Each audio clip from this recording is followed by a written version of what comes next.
Formation, l'orientation et vos métiers. Et puis là, nous allons pouvoir donc faire un point pour vous aider. Des fois, c'est pas facile de choisir, de savoir pourquoi on est fait et surtout qu'est-ce qu'on a envie de faire. Explorer les métiers pour bien s'orienter. C'est 30 minutes conseils qu'on vous offre à présent grâce à nos invités. Avec nous donc CCI Lyon Métropole, la Chambre de commerce et d'industrie de Lyon. On va savoir ce que ça veut dire. Avec Nicolas Esco, vous êtes représentant du pôle alternance emploi-formation. Avec vous, on va parler des stages effectivement pendant les vacances scolaires. Avant ça, un point sur votre organisme. La CCI, c'est quoi concrètement? Alors la CCI, donc c'est une très très vieille institution qui regroupe un grand nombre d'entreprises sur donc la région Lyon Métropole, Saint-Étienne et Roanne, et dont la mission est de servir les entreprises, de les conseiller. Et plus précisément, en ce qui concerne mon activité, c'est de faire du conseil concernant notamment le contrat d'apprentissage pour les entreprises et également une mission d'information en direction des jeunes. Voilà, donc vous êtes la porte d'entrée aux entreprises. On va voir les entreprises pour un stage ou un contrat d'apprentissage.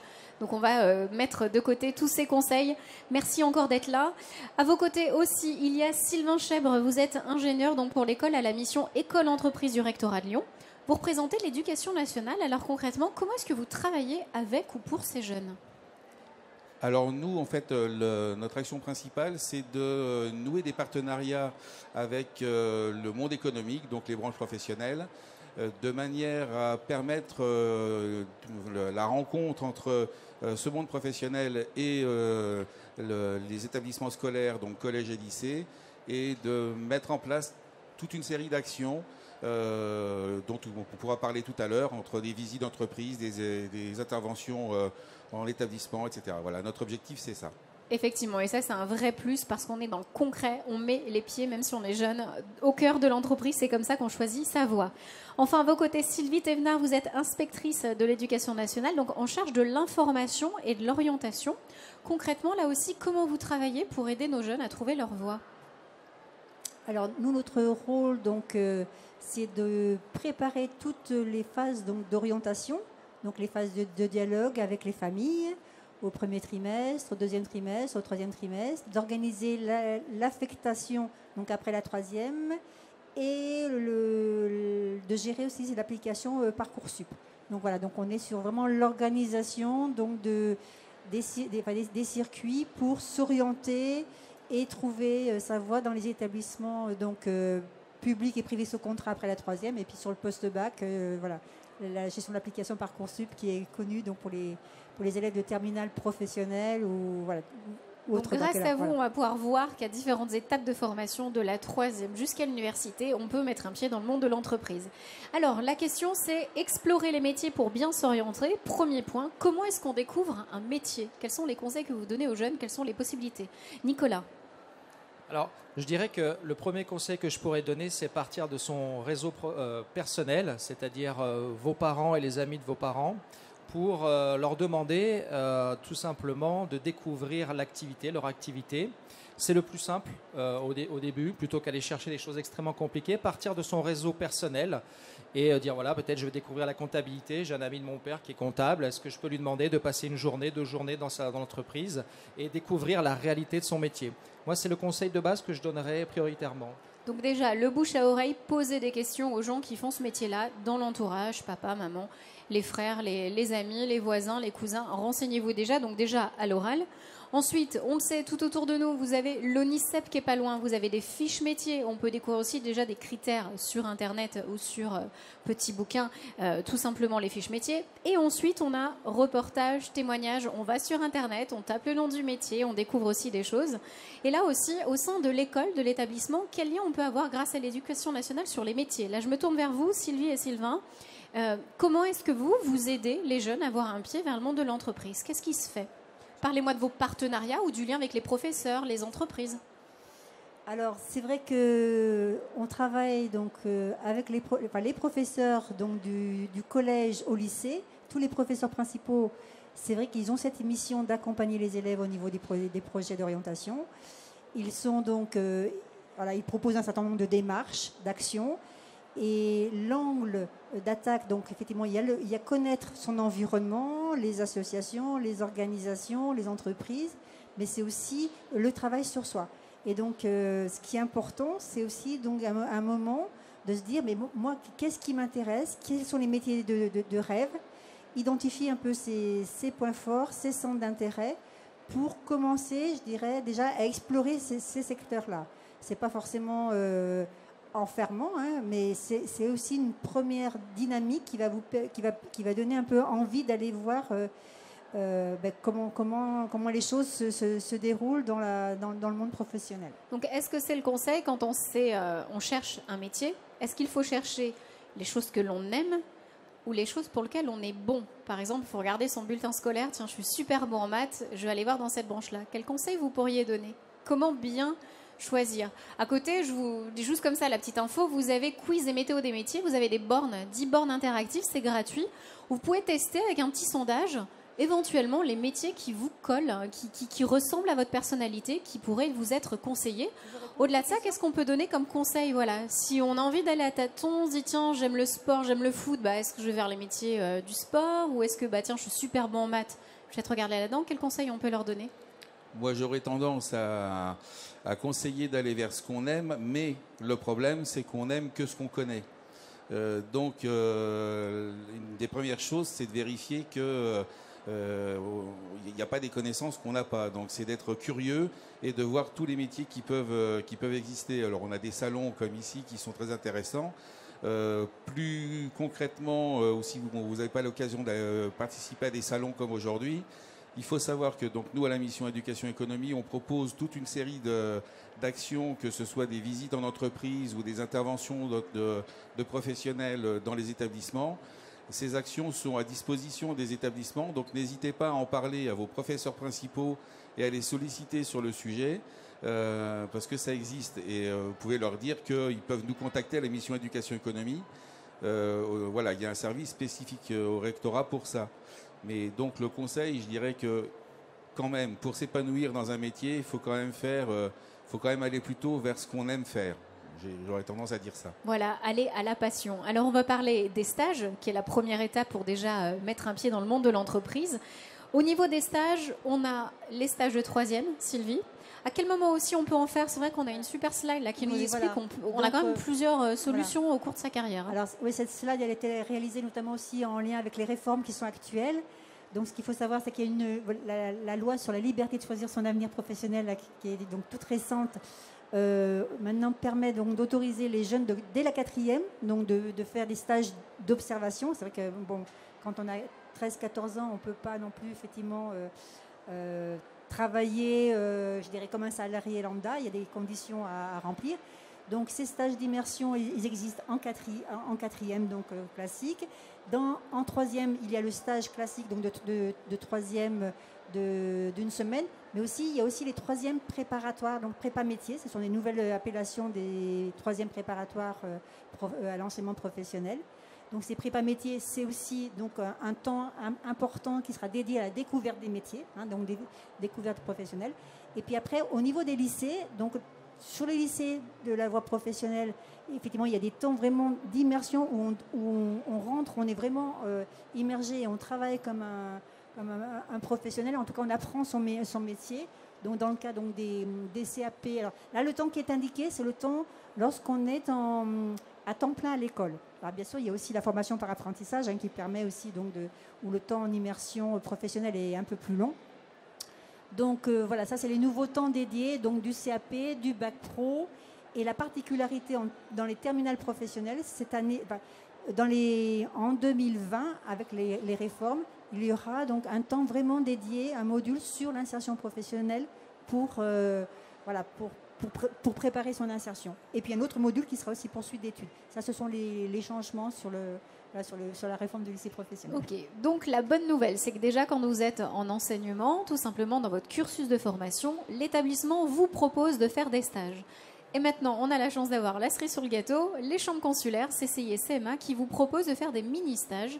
Il suffit, je crois, de trouver l'entreprise et ensuite, qu'est-ce qui se passe? On vient vous voir. C'est très simple, effectivement. Les mini-stages ont une durée de 1 journée à 5 jours maximum et il suffit de contacter la chambre de commerce une fois qu'on a trouvé l'entreprise pour qu'on mette en place une convention pour que légalement, en termes d'assurance, tout ceci soit bien calé. Donc c'est un dispositif qui prend de plus en plus d'ampleur, qui est accompagné par la région et qui s'inscrit également dans tout ce qui se fait par rapport à l'éducation nationale. Et le message que j'ai envie de délivrer un petit peu, c'est autorisez-vous à explorer le maximum de voies et à faire le maximum de stages. Même une journée, vous aurez, je pense, tout de suite la faculté de dire si oui ou non vous sentez ou pas ce métier. À mon avis, il n'y a pas besoin de 6 mois pour le conclure. Même une journée déjà, à votre âge, vous allez déjà avoir un sentiment de dire ça je le sens, ça je le sens pas. Et ça pourrait déjà beaucoup vous aider. Effectivement. Donc là, le bonus, c'est de vous dire, par exemple, je sais j'ai un stage en 3e, ça je mets de côté, je prépare une candidature. Mais pendant les vacances scolaires, là, il y avait février qui arrive, il y a les vacances d'avril, de Pâques, j'ai pas envie de rester à la maison à rien faire. J'aime les métiers du sport, tiens, je vais essayer d'aller faire un stage de 3 jours à Décathlon. En avril, je vais essayer d'aller à l'Olympique Lyonnais parce que ça me plaît aussi, mais je sais pas encore. Et tiens, à la fin d'avril, je vais peut-être aller aussi à la piscine municipale à côté parce que ça me plaît. Vous aurez été à l'OL, à Décathlon, à la mairie. Sincèrement, vous avez plus de choix, donc profitez-en. C'est gratuit, ouvert à tous, ou est-ce qu'il faut postuler? Comment ça se passe concrètement? Entre voilà, j'ai l'envie, demain je peux aller à la CCI et demander directement. Voilà, il suffit de nous contacter par téléphone et nous après on constitue le dossier. Tout ceci peut se faire à distance et très rapidement. Voilà, et sachez qu'il n'y a pas de nombre limité. Vous pouvez en faire aux vacances de la Toussaint, aux vacances de Noël, à février, en avril. Faites le maximum de stages, découvrez le maximum d'entreprises. Pour l'entreprise, il n'y a rien de contraignant. On accueille un jeune, comme vous l'avez dit, 1 jour, 2 jours, 3 jours, 5 jours. Donc ça, le message est lancé pour explorer les métiers. Tout simplement, c'est de faire des stages, se questionner, se renseigner. Alors, au niveau de ces métiers, à quel moment il faut se dire, je suis fait pour, je ne suis pas fait pour. Parce que c'est vrai que des fois, on peut être bon quelque part. Par exemple, je peux être bon en maths. Moi, j'avais aucune envie d'être chimiste, ingénieur, conduire la pilote. J'ai eu 17 au bac. C'est pas pour autant que j'allais faire des maths. Alors, quelles sont les bonnes questions à se poser, à savoir si, certes, on aime le métier, mais est-ce qu'on est fait pour ce métier? Comment est-ce que ça? Est-ce qu'il y a des tests? Je crois que dans les centres d'aide à la décision, dans les chambres de métier, il y a des psychologues. Au niveau de l'éducation nationale, des professeurs, on va voir qui pour nous aider à savoir, à prendre notre décision? Alors déjà, effectivement, je dirais, c'est la question qu'on se pose tous et on aimerait bien qu'il y ait un outil qui nous dise pour quel métier on est fait. Mais ça, là-dessus, il n'y a aucun outil. Enfin, en tout cas, nous, les outils qu'on utilise, c'est plutôt pour essayer de cerner les grands domaines professionnels. Déjà, si on arrive un petit peu à définir un peu son profil en termes de grands domaines professionnels, après les choses, voilà, c'est une première étape pour cerner ses centres d'intérêt. Et donc les professionnels qui existent et qui proposent donc des tests et un travail gratuit. Donc vous avez alors ils s'appellent maintenant. Avant on les appelait les conseillers d'orientation psychologues. Maintenant c'est le P est passé devant. Ce sont des psychologues de l'éducation nationale, mais qui font donc du conseil en orientation et qui proposent donc ces questionnaires d'intérêt, qui discutent aussi avec vous parce que c'est aussi avec un entretien, on peut arriver aussi à faire un peu le point justement sur le parcours scolaire, les expériences qu'on a fait en dehors de l'école ou avec l'école, et capitaliser tout ça pour arriver un petit peu à faire progressivement ses choix. Et c'est vrai que dans le parcours, effectivement, on est en 3e, il y a des premiers choix qui vont se faire. On rentre en seconde générale et technologique. Il va y avoir des choix aussi de filières, donc de parcours de baccalauréat, soit un baccalauréat plutôt général ou un baccalauréat technologique. Donc tous ces choix, ça va se construire progressivement tout au long du parcours. Et si on continue sur le post-bac, il faut savoir on a parlé aussi la dernière fois effectivement de faire des choix, on peut s'engager, mais ça c'est aussi je dirais, c'est ce qui fait aussi la richesse du travail sur l'orientation, c'est qu'on peut s'engager dans une voie et puis devoir au bout de 5 ans, vouloir changer ou au bout d'une année d'université se réorienter. Bon, il faut savoir que dans la mesure où on est clair sur ce qu'on souhaite faire et qu'on est prêt aussi à se donner les moyens, on peut effectivement bifurquer et construire son parcours. Voilà. On peut avoir une idée d'un métier maintenant. Là, au mondial, vous êtes super emballé sur un secteur. Ça peut changer, ça peut évoluer. C'est pas grave. Un petit mot peut-être sur ces tests de personnalité ou faire les bons choix. Là, par exemple, on a des quiz à côté. Comment sentir les choses? Alors, je ne saurais pas répondre à cette question. Par contre, il faut être sûr, quand on fait un choix négatif, de le faire pour de bonnes raisons.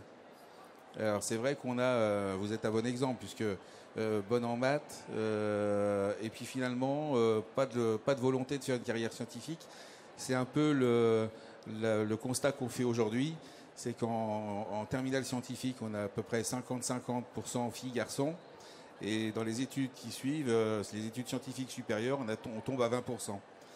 Donc, voilà, il y a une vraie question qui se pose. Et parce qu'il n'y a pas de raison que les filles ne réussissent pas plus que les garçons dans les études scientifiques après. Donc, faire le bon choix, c'est difficile. Il faut être sûr de le faire pour de bonnes raisons, en fait. Et souvent, il y a « je ne serai pas capable de ». Je ne suis pas sûr que ce soit forcément toujours une bonne raison. Parce qu'il y en a beaucoup qui pensent ne pas être capables alors qu'ils le seraient. Donc voilà, c'était... Voilà, Maintenant, vous ne mettez pas de contraintes, de barrières, n'ayez pas d'idées stéréotypées. C'est pour ça que là, on vous invite au Mondial des métiers d'aller même sur des stands où vous n'aviez même pas l'idée d'aller. Les filles, vous pouvez aller sur de l'aéronautique, de l'automobile, et vous allez peut-être avoir un coup de cœur. Les garçons, vous pouvez passer en esthétique, au paysagiste, au métier verdissant, ce que vous voulez. Voilà, n'ayez pas trop de barrières. Au niveau des entreprises, en fait, qu'est-ce qu'ils aiment chez les jeunes? Parce qu'il faut postuler ensuite, pour pouvoir réussir à avoir son stage. Il faut faire... comment dire? Comment est-ce qu'il faut se présenter à ces entreprises? Quels sont les jeunes que recherchent les entreprises? Il y a plusieurs cas de figure. Mais le cas idéal, c'est d'avoir un jeune qui est déjà motivé pour apprendre un métier. Ça, c'est le cas idéal. Mais on peut aussi avoir simplement une posture de curiosité en disant, voilà, je suis curieux, j'aimerais découvrir ce métier, je ne sais pas si ça va me plaire, mais je fais la démarche active de vous rencontrer pour découvrir sur quelques jours. Et déjà, les entreprises vont de toute façon accueillir cette volonté et ce premier élan du jeune, de toute façon. Donc c'est ça, osez, dites-le, je ne suis pas sûre de moi, mais voilà, j'aime bien votre entreprise, je suis passée devant, j'aimerais le faire, donc osez le dire. On n'est pas obligé à 15 ans, 16 ans, 17 ans de dire je sais que je veux faire ce métier-là ou pas, donc n'hésitez pas à pousser la porte. On va faire un point sur ce mondial des métiers. Où est-ce que vous êtes représenté? Quel est un petit peu le programme ces jours-ci? Où est-ce qu'on vous retrouve au-delà de cette table ronde? Alors moi, je serai sur le stand C17, l'Infolab du CRIJ, qui est au fond du salon jusqu'à 17h, pour ceux qui veulent continuer la discussion avec moi. Voilà, parler des conventions de stage, des portes ouvertes et puis après le contrat d'apprentissage qui est une autre façon aussi de mettre un pied dans le monde de l'entreprise. Au-delà de ça, l'éducation nationale, donc là je sais qu'autour de nous, pas mal de choses, orientation tout au cours de la vie. Est-ce que Sylvie, on peut rappeler les portes d'entrée pour venir vous voir là, voilà. Au Mondial des métiers? Donc derrière vous, vous avez un stand orientation tout au long de la vie. Donc voilà, on vient d'en parler, effectivement que les choix se font tout au long de son parcours. Donc il y a un stand donc, pour les CIO où travaillent les psychologues de l'orientation qui est sur l'espace entretien-conseil. Et puis donc à côté de nous, il y a les collègues qui travaillent donc avec les jeunes, donc les 16-25 ans, les missions locales, tout ce qui est aussi les études à l'étranger. On n'en a pas parlé, mais effectivement, il y a aussi, ça peut être aussi une expérience que de passer une année de césure. On parle d'année de césure, c'est-à-dire qu'après son bac pro, par exemple, ou après un bac général ou technologique, se dire je vais prendre une année, vivre une expérience à l'étranger. Et donc, il y a un stand qui est tenu par le Centre d'information internationale et puis d'ailleurs aussi le CRIJ, où il y a des collègues aussi qui sont sur la mobilité internationale. Et donc, il y a aussi des collègues qui sont sur tout ce qui est conseil en évolution professionnelle pour les demandeurs d'emploi ou les salariés. Voilà. Mais donc, c'est juste derrière. Voilà. Et puis, donc, tout au long de l'année, vous avez donc, dans tous les départements, vous avez des centres d'information et d'orientation où vous pouvez rencontrer donc, les professionnels, soit dans l'établissement scolaire où vous êtes, soit dans les CIO qui sont ouverts tous les jours pendant les vacances scolaires. Pour discuter, conseiller et travailler et échanger sur votre projet d'orientation. Effectivement, donc vous l'avez dit, des stands très fournis pour vous, orientation tout au long de la vie, c'est là-bas, c'est 17, c'est la CCI. Tout autour de vous aussi des acteurs à disposition, donc il y a différentes bornes. Vous pouvez tester les métiers du numérique, les métiers des services et des soins à la personne en faisant des soins vous-même. On vous le propose de le faire tous les jours avec 3 ateliers. Et puis vous avez la borne des quiz métiers. Après, c'est vrai qu'on ne l'a pas encore évoqué, explorer les métiers pour bien s'orienter. Il y a les stages, donc offerts par les chambres consulaires, l'heure de l'enseignement, le bouche à oreille, Internet, les fiches ONICEP. Là, il y a pas mal de guides qui vous sont donnés sur différents métiers, les métiers de l'automobile, l'aéronautique, les métiers d'art. Et effectivement, il ne faut pas oublier, quand on fait partie d'une association, si on fait un job d'été, Des petites choses comme ça peut vous aider aussi à ouvrir l'esprit. On peut avoir un coup de cœur en plein été avec les gens qui sont autour de nous, qu'on a fréquentés, en disant tiens, j'ai trouvé ça génial. Donc poussez la porte de tous ces professionnels qui sont là pour vous. En tout cas, est-ce que vous avez des questions en direct à poser à nos invités? Ils sont encore là pour vous, n'hésitez pas. C'est un mini mondial des métiers à nous, entre nous. Donc les micros sont pour vous. Si vous avez des questions sur ces stages, sur où retrouver des offres pour les jobs d'été, là c'est le CRIJ. Les journées de jobs d'été arrivent bientôt, notamment à Lyon, ça sera début avril. Les sites internet, est-ce que tout est bon sur les CV, lettres de motivation? N'hésitez pas. En fait, on a été super bon, c'est très complet. En tout cas, merci beaucoup d'avoir joué le jeu. Le Mondial des métiers, c'est jusqu'à dimanche soir, donc profitez, allez-y. Et le mot clé qu'on va retenir, c'est la curiosité. Allez, n'ayez pas en tête des capacités que vous avez, essayez de découvrir celles que vous n'avez pas encore et que vous aimeriez découvrir. Donc allez sur les stands de métiers. Merci à tous. On se donne rendez-vous, allez à 15h30 pour une filière, donc les métiers de la fibre optique. Là aussi, on recherche des garçons et des filles et je peux vous dire qu'il y a de l'emploi, il y a de nombreuses formations dans la région. Merci à tous, à tout à l'heure.